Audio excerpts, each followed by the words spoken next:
The peaceful planet of Kethera had never seen war. The crystal cities sparkled under twin suns, while gentle beings with silver skin tended floating gardens that fed their world. For 3,000 years, the Kethara had lived in harmony, their greatest achievement being medical technology that could heal almost any wound.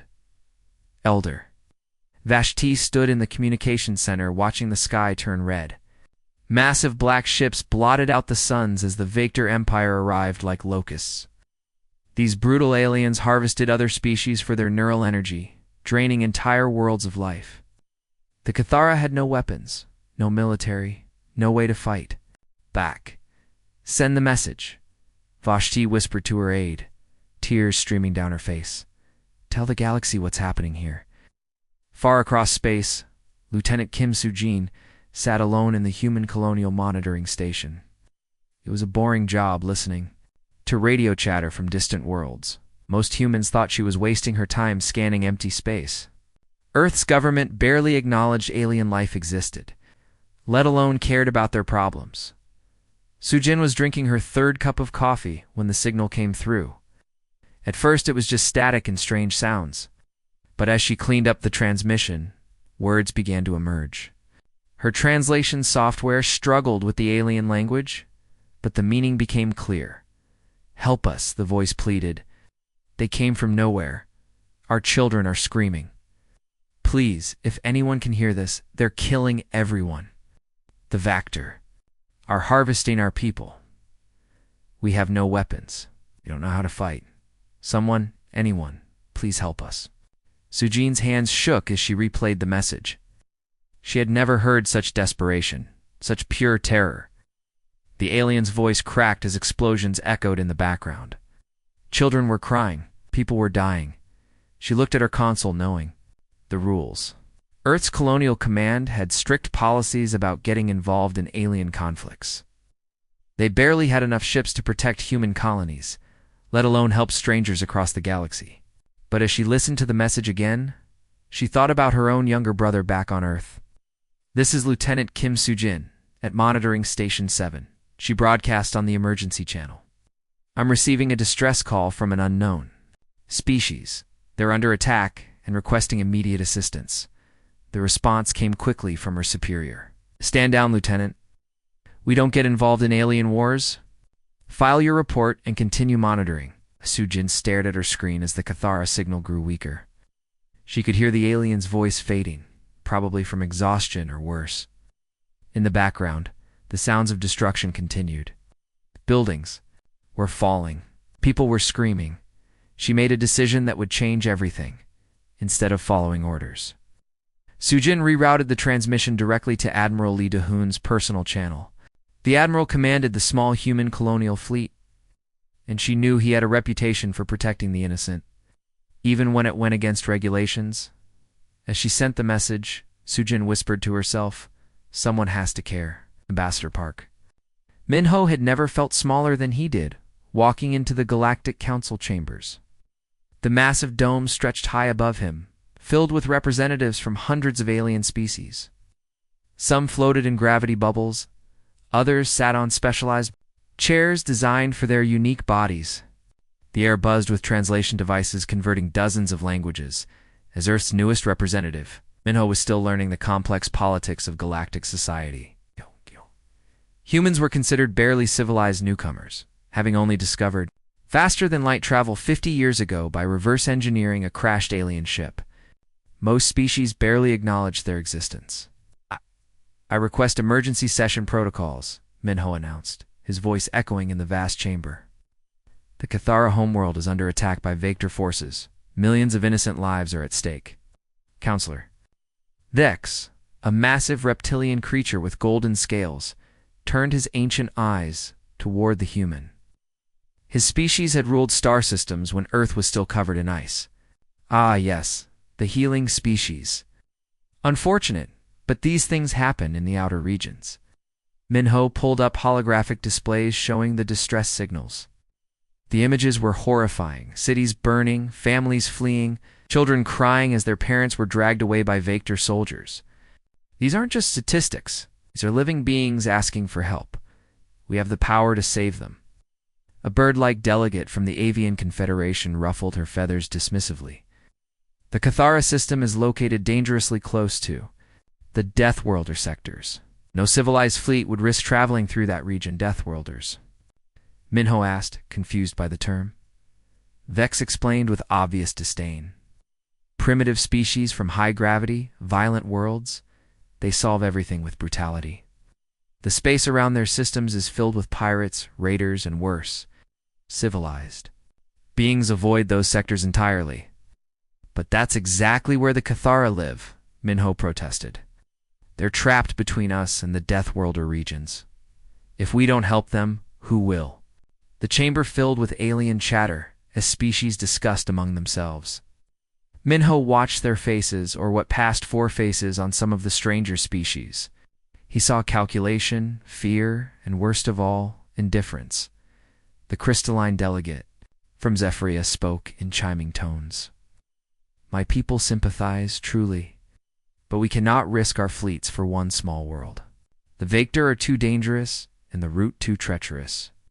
One by one, species voted against intervention. The reasons were always the same: too risky, too far, not their problem. Minho felt his anger rising as he watched these advanced civilizations turn their backs on genocide happening right in front of them. You're all cowards, he said finally, his voice cutting through the diplomatic chatter. The chamber fell silent. You have ships that can cross galaxies, weapons that can crack planets, and the combined knowledge of 1,000 worlds. But when innocent people cry for help, you hide behind excuses. Vex's eyes flashed dangerously. Watch your tongue, human. Your species has no authority here. Minho gathered his materials and walked toward the exit. As he reached the door, he turned back one last time. Maybe that's exactly what this situation needs. Someone without authority, who still gives a damn. Outside the chamber, Minho activated his communicator and sent a priority message to Admiral Lee DeHoon. Sir, the Council won't act. We have a job to do. Admiral Lee DeHoon stood in the small command center of the human orbital station, coffee growing cold in his hands. The room was barely larger than a classroom, with outdated computers humming loudly and star charts taped to metal walls. This wasn't the impressive bridge of an alien dreadnought. It was a converted cargo module that humanity had scrapped together when they first ventured into space. Commander. Choi Yuna entered with a datapad, her expression grim. She had served with DeHoon for 15 years, ever since they were both junior officers protecting Earth's first colony ships. They had started as friends, but years of watching politicians ignore suffering had turned them into something more to people who refused to look away when others needed help. Sir, I've compiled our available forces, Yuna said, setting the pad on his desk. It's not good news. DeHoon scrolled through the list, his heart sinking with each entry. The human colonial fleet wasn't really a fleet at all. At 12 cargo haulers that had been converted into makeshift patrol ships. 8 mining vessels equipped with industrial lasers that could double as weapons. 3 actual military ships, old, slow, and constantly breaking down. And 27 smaller craft that were basically flying toolboxes with engines. How many people total? He asked. About 3,000 crew members, sir. Most of them are civilians, engineers, miners, cargo handlers, maybe 200 actual combat personnel.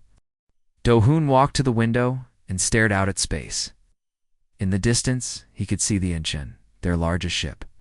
It was a converted freighter with armor plates welded to its hull and missile pods bolted wherever they would fit.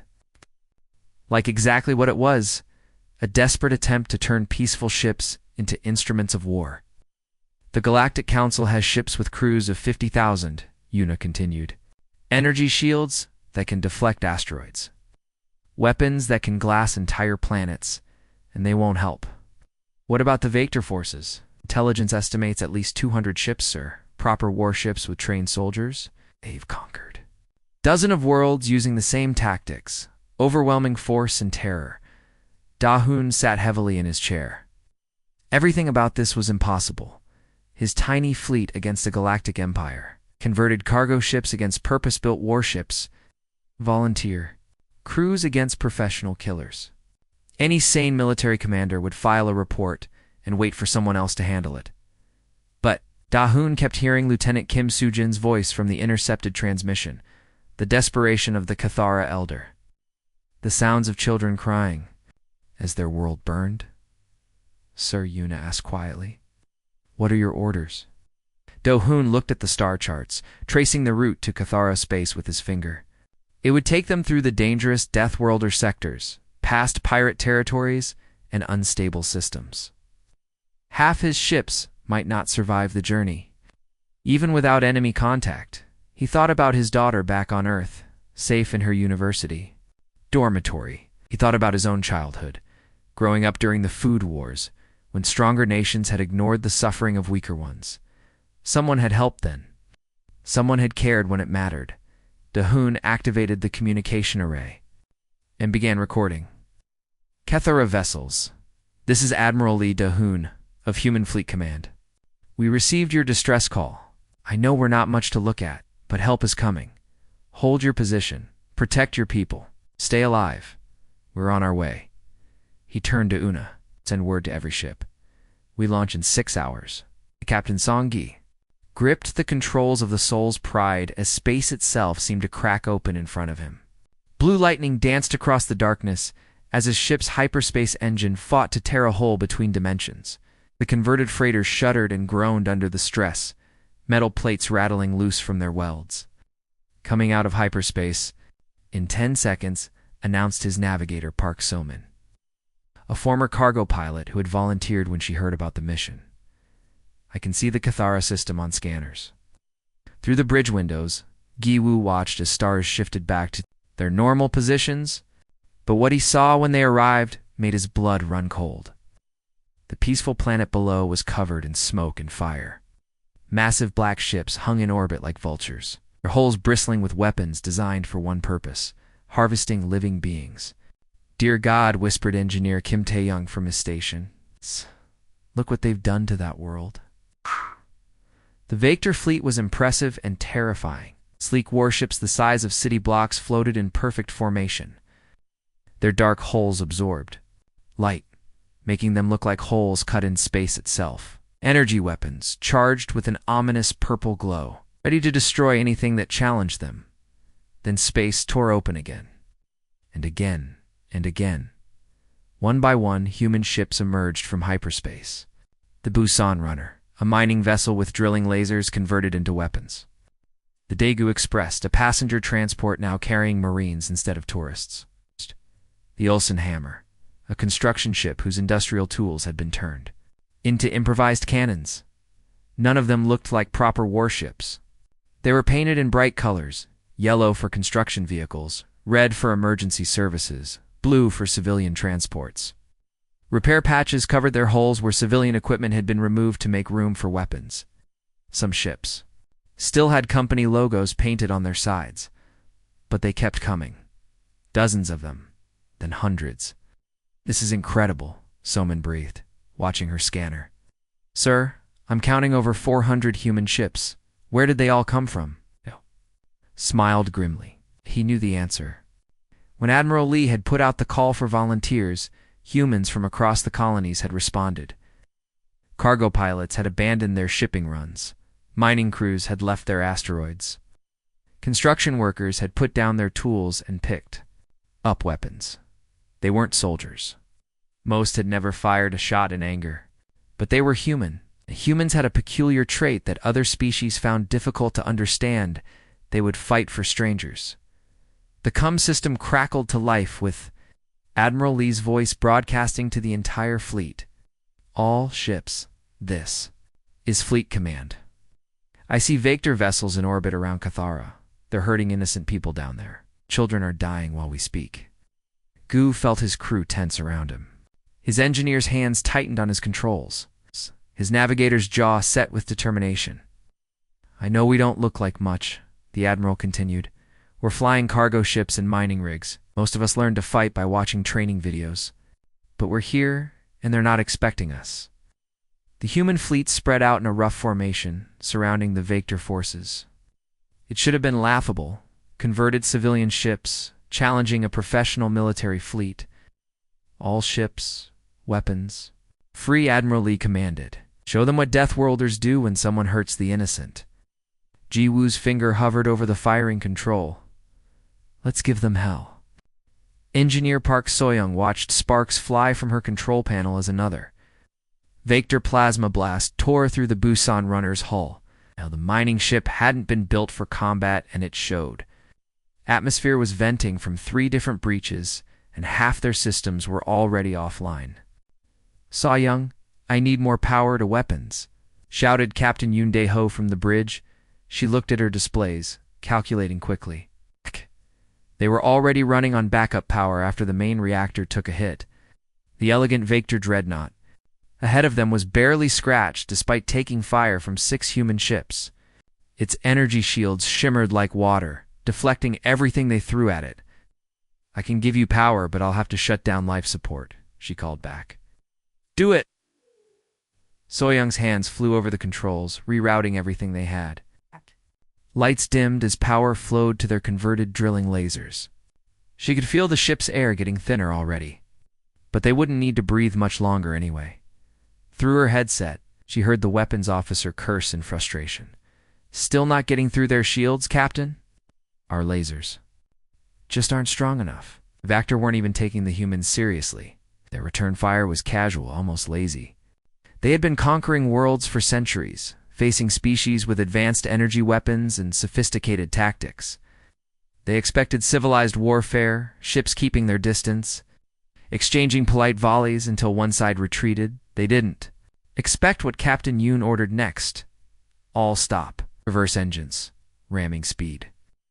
Soyoung felt her stomach drop as the ship suddenly changed direction, accelerating directly toward the massive alien vessel.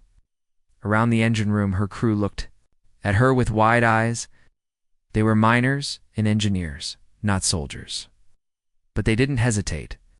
You heard the captain, Soyoung, announced over the intercom. Ramming speed it is. Everyone hold on to something.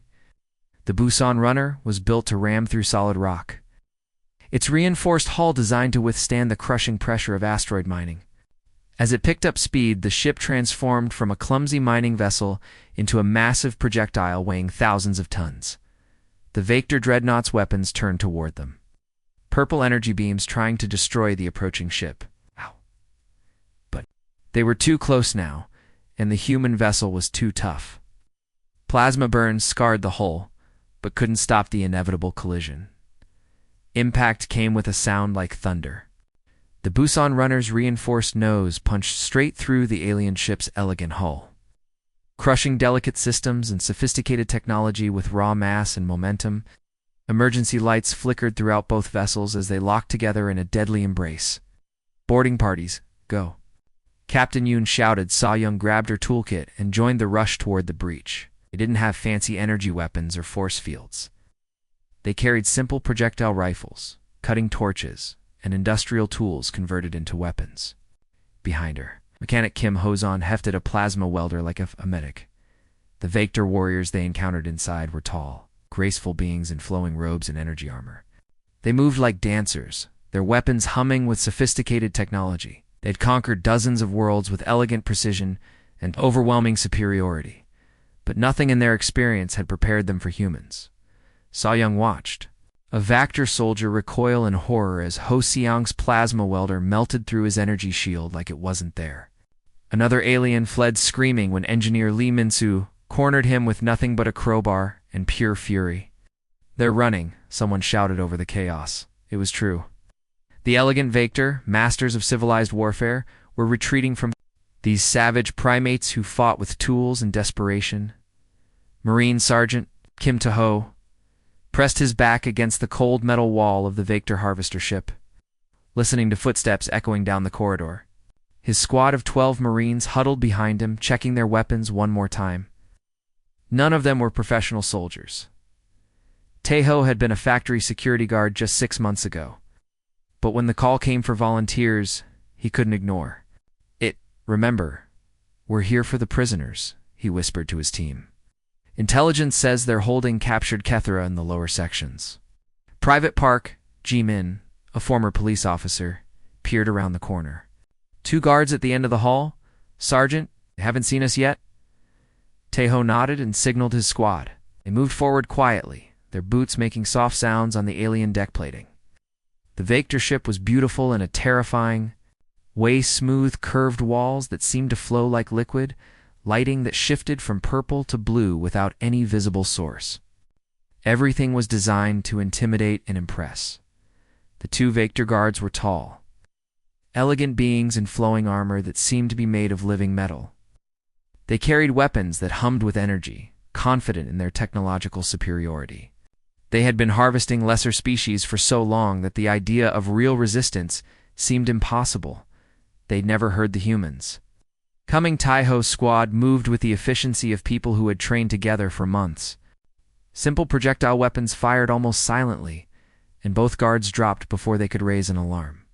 The humans quickly dragged the bodies out of sight and continued deeper into the ship. "This way," whispered Corporal Lee Haijin, following the ship's layout on her scanner. "The holding cells should be just ahead." They found the first bulkhead sealed with an energy lock. Tejo didn't hesitate. He placed a small explosive charge and stepped back. The blast echoed through the corridors, and he knew they had lost the element of surprise, but speed was more important now than stealth. The door collapsed inward, and Tejo kicked through the wreckage into the chamber beyond. What he saw made his blood boil with rage. Dozens of energy cages lined the walls, each one holding a Cathara prisoner. But these weren't adult soldiers or workers, they were children.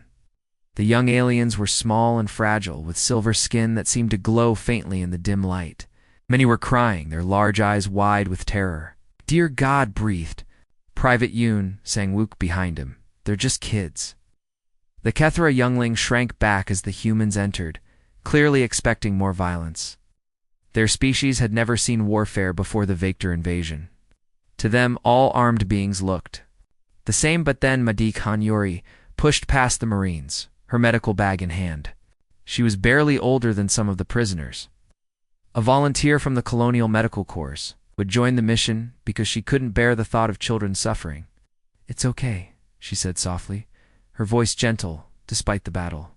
Raging outside, she knelt beside the nearest cage and began working on the energy lock with her tools. "We're here to help you. We're going to get you home." The cage deactivated with a soft chime, and a young Cathara fell into Yuri's arms, trembling. She held the child carefully, whispering soothing words while her squad continued fighting Vector forces in the corridor. "Sergeant, Private Park," called out, "More guards coming." Tejo positioned his Marines at the entrance, while Yuri continued freeing prisoners. Energy blasts lit up the hallway as Vector reinforcements arrived, but the humans held their position. They had found what they came for, and they weren't leaving without these children. "We've got them," Ri whispered to a group of freed younglings. "You're safe now." Communications Officer Yoon Sang-min was drowning in radio chatter. A small station aboard the command ship buzzed with dozens of incoming transmissions. The battle raged around Cathara. Most were updates from human ships reporting damage or requesting supplies. But something strange was happening. Signals were coming in from species he'd never heard of before. "Captain Lee," he called out to. Captain Lee Ji-hai, who was coordinating the rescue efforts. "I'm getting weird transmissions from outside the battle zone.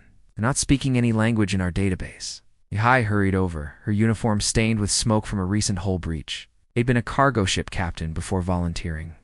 For this mission, used to dealing with practical problems, not galactic politics. "Can you clean up the signal?"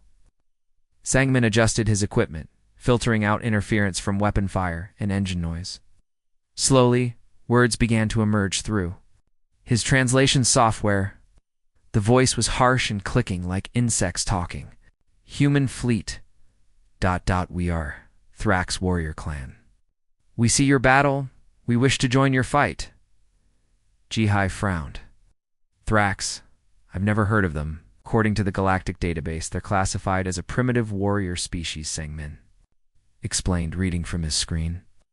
"High-gravity world, insectoid biology, considered too violent for civilized contact. The Galactic Council banned them from space travel 50 years ago." Another transmission came through, this one with a different accent, deeper, more growling. "This is Pack Leader Vorth of the Solon hunting fleet. We have monitored your engagement with the Vector. Our people remember when the harvesters came to our world. We offer our claws in this fight. Jihai looked at the tactical display showing their current situation. The human fleet was holding its own, but barely. They had rescued thousands of Kethera prisoners, but Vector reinforcements were arriving. Every ship in the human fleet was damaged, and they were running low on ammunition. Many ships are they offering? She asked. Sangmin worked frantically to coordinate the signals. The Thrax have approximately 200 vessels. The Solon are reporting 300. But Captain, these aren't like our converted cargo ships. These are actual warships built for combat. Through the view screen, Jihai could see the battle continuing to rage. Human ships were fighting with everything they had, using tactics that no civilized species would consider. Ramming attacks, boarding actions, kamikaze runs against superior technology. It was working, but at a terrible cost. There are more signals coming in, Sangmin reported, excitement growing in his voice. The Corvin Republic wants to join, so do the Nexus clans, Captain. I'm counting at least 12 different species offering to help, but why? Jihai asked. We've never met these people before. The answer came from an unexpected source, a new transmission from the Thrax fleet as it dropped out of hyperspace. Their ships were angular and brutal, covered in weapon ports and armor plating. They looked like they were built for nothing but war. Human warriors. The insectoid voice clicked through the speakers. The Galactic Council calls us primitives.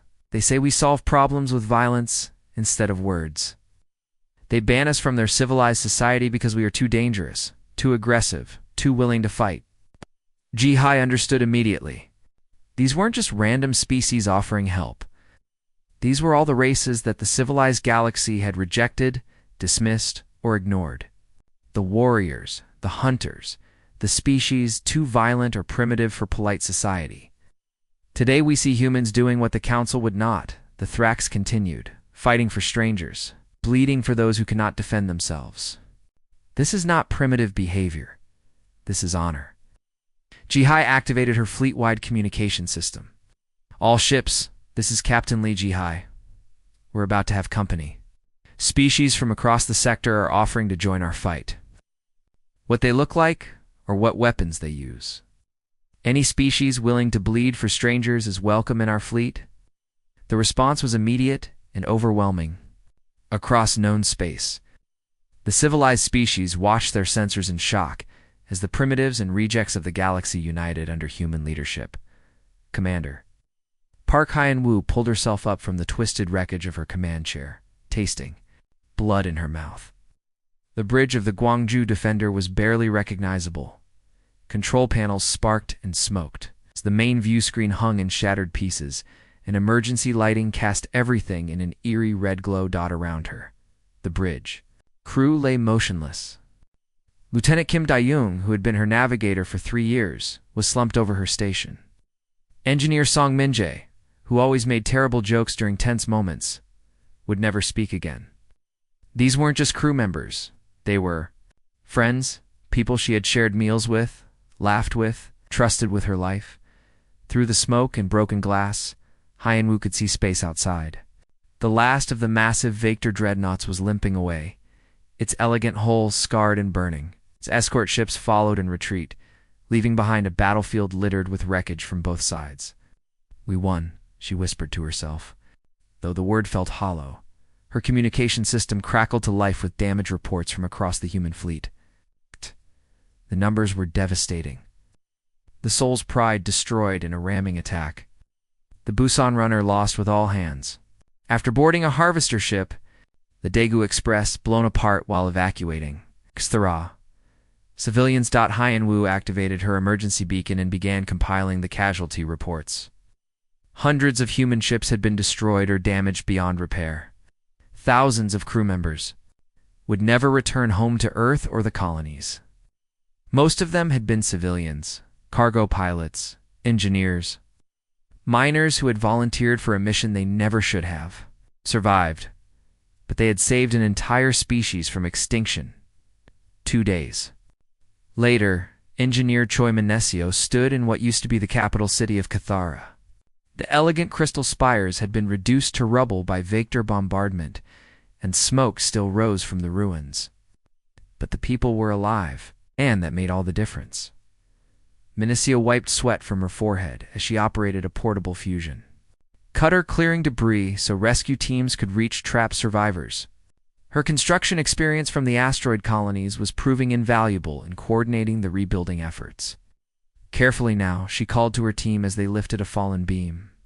There might be survivors underneath. The young Cathera approached her, moving with the graceful steps typical of her species. But this one was different. Her silver skin bore the scars of energy weapons, and her large eyes showed the weight of recent trauma. "Engineer Minicio," the alien said in heavily accented English. "I am Healer Vashka. My people would like to offer assistance to your wounded." Minicio looked up from her work. In a field hospital nearby, human wounded were being treated by both human medics and Cathara healers. The aliens' medical technology was far advanced beyond anything humans possessed. Injuries that would have been fatal were being healed with gentle touches and crystalline instruments. "We appreciate the help," Minicio said, "but you should be focusing on your own people first." Vashka's expression grew solemn. "Our people are alive because of your sacrifice. We have counted the human ships that will never return home. We know the price you paid for strangers you had never met." Minicio watched as a group of Cathara children played in the ruins, their laughter echoing off broken walls. Yesterday they had been prisoners in harvester ships, marked for neural extraction. Today they were free to be children again. "It was worth it," Minicio said quietly. The Cathara healer nodded.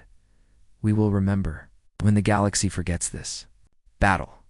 When politicians rewrite history to suit their agendas, we will remember which species answered when we cried for help." Around them, humans and Cathara worked side by side, rebuilding what the Vector had destroyed. Admiral Lee DeHoon walked into the Galactic Council chambers 3 weeks after the Battle of Cathara. Everyone could see that war had changed. His dress uniform, normally pristine for diplomatic occasions, bore scorch marks from plasma fire. A healing cut ran across his left cheek where shrapnel had caught him during the final assault. His eyes held the weight of command decisions that had cost thousands of lives. The massive chamber fell silent as he entered. Representatives from hundreds of species turned to stare at this human who had done something unprecedented. He had ignored the council's decision and acted anyway. Some looked curious, others angry, but most seemed nervous about what he might say. Counselor Thex, the ancient reptilian who had dismissed the Cathara crisis weeks earlier, rose from his elevated platform. "Admiral Lee, you stand accused of violating galactic peace protocols by engaging in unauthorized military action. Your species launched an unprovoked attack on Vector forces, escalating a local conflict into sector-wide warfare." DeHoon stood at the center of the chamber floor, looking small and insignificant compared to the towering alien delegates around him. But his voice carried clearly through the vast space. "Provoked. The Vector were harvesting children for their neural energy. We have recordings of their victims screaming for help while you debated whether it was convenient to save them." "Proper channels exist for a reason," interjected the crystalline delegate from Zephoria. "Civilized species follow established procedures. We cannot have every primitive race taking military action whenever they disagree with council decisions." "Primitive," DeHoon repeated, a bitter smile crossing his face. "That's your favorite word, isn't it? You called the Thrax primitive when they offered to help defend trade routes from pirates. Called the Solon primitive when they warned you about Vector expansion. You call anyone primitive who's willing to actually fight for what's right. Instead of hiding behind paperwork and protocols." Behind him, a delegation of Cathara survivors entered the chamber. They moved slowly, many still bearing the physical and emotional scars of their ordeal. Their leader, Elder Vashte, stepped forward and addressed the council directly. "Honored delegates," she said, her voice carrying the formal tones of traditional diplomacy. 3 weeks ago, my people sent a distress call to this august body. We were facing extinction. Our children were being taken from us. We begged for help." The chamber remained uncomfortably quiet. "This council debated for hours," Vashti continued. "You discussed jurisdiction, cost analysis, and risk assessment. While you talked, my people died. But one species heard our call and chose to act. Not because they had to, not because it was profitable or easy, but because it was right. She gestured toward Admiral Lee. These humans came to our aid with cargo ships and mining equipment. They fought professional killers with improvised weapons. They died for strangers they had never met. And because of their sacrifice, the Kethera survive. Counselor Thex's expression hardened. The humans violated established galactic law. Their actions, however well-intentioned, set a dangerous precedent. If every species takes independent, military action, then maybe people won't die while you debate, Dahun interrupted. You want to call us uncivilized? Fine. You want to say we're too violent, too reckless, too primitive for your enlightened society? I can live with that. He turned to address the entire chamber. But these people behind me are alive because we answered when you wouldn't. The children playing in rebuilt Cathara cities exist because humans chose action over procedure. If that makes us primitive in your eyes, then I'm proud to be primitive. Dahun began walking toward the exit, but before he could leave, something unexpected happened. A small delegation of insectoid beings approached, representatives of the Corvin Republic, one of the species that had joined the human fleet. Admiral, their translator device announced, our species requests formal diplomatic contact with humanity. We wish to establish trade and mutual defense agreements. More delegates began approaching, the Solon Pack leaders, the Nexus clans. Species after species that the Council had dismissed as too primitive or dangerous for civilized contact. As Dahun left the chamber, he had dozens of new allies following him. The galaxy's forgotten peoples had found their champion,